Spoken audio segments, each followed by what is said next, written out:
Yes. Drop 3, Conquest, 3, 3, 3, 3.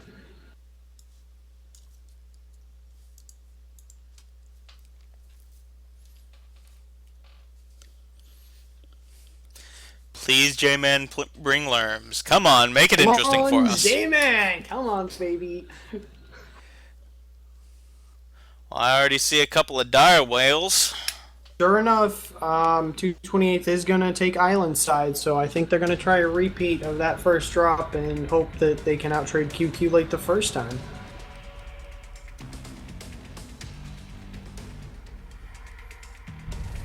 You want to go over QQ's drop deck? I'll find them. Um, ah. Well, Floff, Morgan, and Fate 6 are in Direwolves again.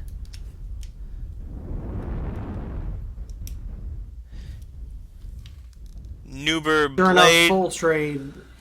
Oh, go ahead.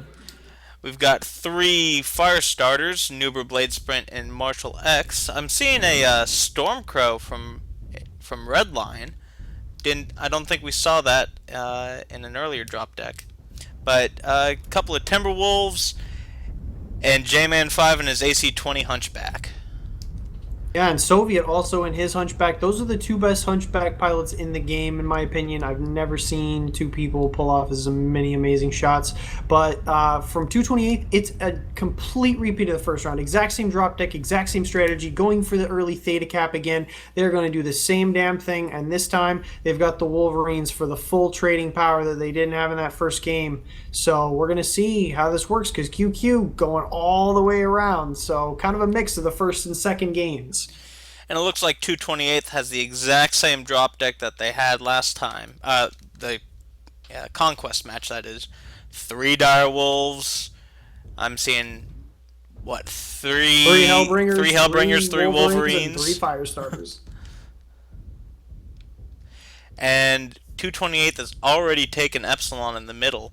So QQ took that very first last time, but they're not even trying this time. You know, QQ's Direwolves are staying way back. It's like they've intentionally held them back to try to, I don't know, to get their main force up there, maybe do a split push, something like that. They're definitely getting some different looks.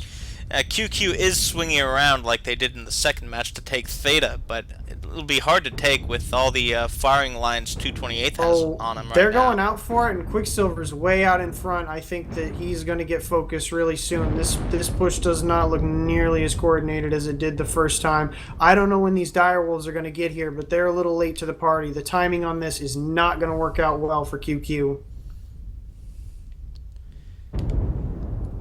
QQ's main force just stranded out in the bay. The Direwolves are just now reaching the coast. And it looks like the Firestarters are in, pressuring the Direwolves, trying to get some looks. Blade Splint down to 71%. Nuber down to 80-something%. Almost, oh man, they're getting torn up, but they have bought their main force time to close in. Now it's about getting a coordinated push together because they still look really straggled. The Direwolves for QQ now crossing the water to the right. I notice UAVs all over the place. We've got 4 UAVs up at the same time over the island. Everyone should know exactly what's going on. 228 this time, totally ready for this, and they are just playing the back off game. They are backing off. They've got a Hellbringer and a Wolverine behind QQ, putting pressure on from behind, but it looks like one down for each team. This is pretty close. 228 responding nicely, but QQ continuing the push. It looks like QQ has split up 228th's forces. You noted the Hellbringer and Wolverine behind them. I don't think that was a flank. I think the Wolverine just went down. I think that was a split. 228th just got split up. Now it's not looking good for QQ. Now it's definitely turning in their favor. The Direwolves have not gone down. They're fresh. QQ is just too split at this point. The push is stalled out, and it looks like 228 is going to push back in. These Direwolves way behind the main force. 228 just played this to perfection, and you know they fell back. The push just didn't work with those Direwolves so far back. I mean, you can't have the last 3 mechs on your team be your 3 Direwolves that were just way behind that main push. It was a close match, but 228 really responded nicely. I wouldn't call that close. I would call that decisive. 228th, as you said, reacted to that push perfectly. They fell back, took out all of the fast, weaker mechs before the direwolves had time to, come to the front and actually help. I think that was I guess it was not close in terms of score at all. I just think that there was a point there where QQ could have had it if 228 did not keep backing off, or they responded a little bit differently to being split up. But at the end there, they just got way too strung out, and it went heavily in 228's favor. Yeah, I would say that was a misplay from QQ, stringing themselves out that much. I think that's what really decided the match. And it was 228's play that allowed that to happen. They made that happen. And so now they're up to one. We're going on to skirmish 600 tons. Let's see here.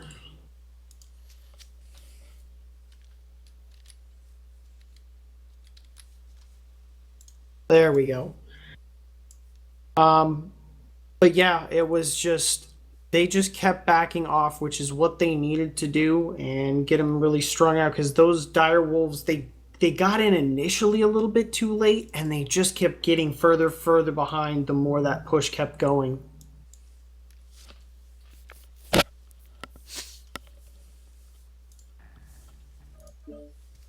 Guess we should probably erase all the stuff on map tactic and redraw this, huh? And bring up the friends list so we don't miss them dropping. So many things to remember. All right.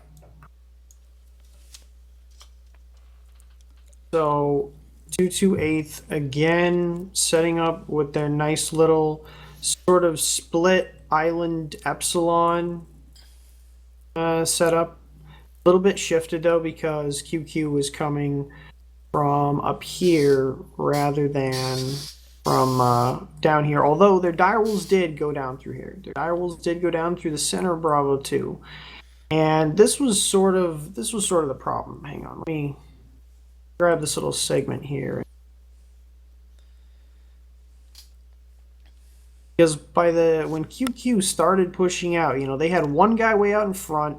They had a few more. They were pretty. It was spread. And then they had, at that point, their direwolves were only about here. They needed to be out there and firing at this point. So the push continues. Lights get in here just to harass the dire wolves, and that succeeded. But their lights traded quite a bit of health to get it done. And by now, the direwolves are out here, but the main force was up here. 228 just continued to back off. Their whole force just kept falling back. They had two guys that stayed up here near Epsilon to shoot QQ from the back, and QQ just couldn't afford to, turn around, really. And at the point where they were here, they were all spread out. Their dire wolves were still in the water, and everything was split up. They just had no chance at the end there. Great response by 228.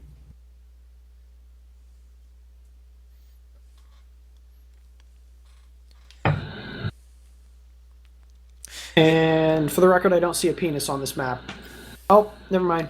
I do. No, I see a couple of balls. Couple of blue balls. Yeah. It's like this is a penis, but it's part of some guy's face. We draw the face. Yes, this is what we're doing now.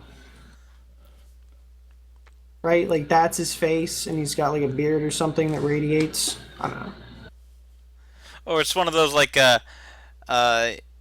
sort of African tribal necklaces where you have the discs that stretch out your neck, kind of deal. Oh yeah, yeah. That's even better. I like that. Yeah, I think QQ realized that their direwolves were going to be much slower than the main body of their force, consisting of Stormcrow, Hunchbacks, Timberwolves, and Firestarters.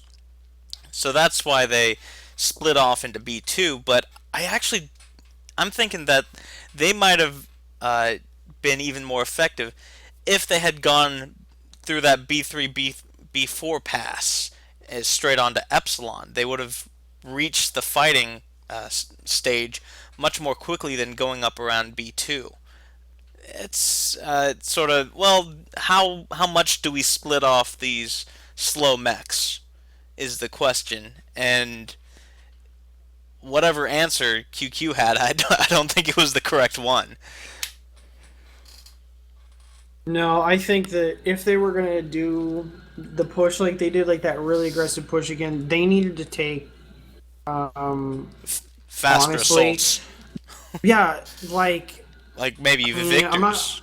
I'm, I don't know, because that's the thing. It's like I guess Banshees, because Banshees for that heat-free AC5 DPS, that can keep up with everything else, and they still are really tanky. I guess that's probably what I'd go with, because you really do need something fast, faster than a Stalker, faster than most things are going to go. But it can't be too brawly either. It's got to be able to trade. So I probably would have gone with Banshees instead and just kept them with that force. Um, yeah, there was just, 228 just did a great job of backing off, which is exactly what they needed to do in the face of that push.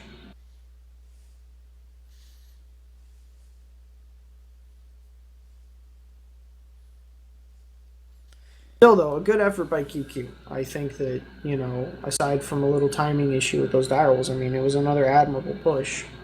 Oh yeah, I think the push, the main body of it was well executed, um, but the timing of those dire wolves, I think, was probably the biggest misplay.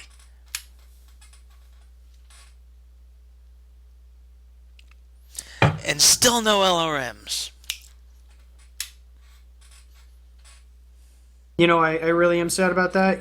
I think J-Man really did get shut down there and didn't get to do much damage. And, it makes me wonder, like, why push out into water like that and have those kind of brawling mechs? I mean, I don't even really know why they had it the first time. It worked out for them. But I think it's dangerous to take mechs as brawly as they're taken in some respects, where it's like if he would have taken his LRM Hunchback, he probably would have put out 400 or 500 damage and really suppressed the shit out of some people. Those lights over there harassing the direwolves would have gotten some extra help from the fact that they could, provide some locks and get some extra fire coming in. I just think that they sort of gimped themselves by going with a little bit too much brawl there. But maybe I didn't see their full drop deck, of course. But if I assume those two hunchbacks were the AC20s that I come to expect from them. Well, So it was a 4G and a 4H, and I assume J-Man didn't change up the build and was still running AC20 and machine gun. I assume that the 4H was also AC20. Um, yep, I mean, that's Soviet's famous three medium laser AC20 and J-Man's, which is weird. Two machine guns AC20, like a small pulse laser and a medium pulse laser. So some weird crap like that. That's what J-Man does. But I think they would have been good. But do a gridiron. Gridirons have insane DPS. Put those out there. Those would have been great in that round. I just think yeah, they're the totally handicapping Gauss rifle themselves. has just so much more range and so much more reach than any AC20 out there. They would have been able to, well, suppress fire. They would have been able to put out DPS much, much sooner than, I don't know if they were even doing much at all in that match. I mean that I can't remember what the damage numbers were, but I feel like I saw the hunchbacks not doing a whole lot, and it's just because that's the risk you take when you take brawling. Because if they have range on you, and you got to cover 400 or 500 meters to get to them, and they're smart enough to back off. So effectively, you've got like 700 or 800 meters to cover to get to them. Those brawling weapons are just a waste for 800 meters worth of walking. And to make matters worse, it was two mechs that were outfitted for short range combat that just weren't being used. Yeah, I don't know. It was a good thought. Worked for him the first time. Both of those mechs pulled Well, quite a it bit of worked out in damage the there, no skirmish. doubt. But 228 adjusted. I think they just expected it to sort of work out the same. And it's like a team that's as good as 228 is not just going to play that the same way again and just let you roll over them like you did the last round. Not going to happen.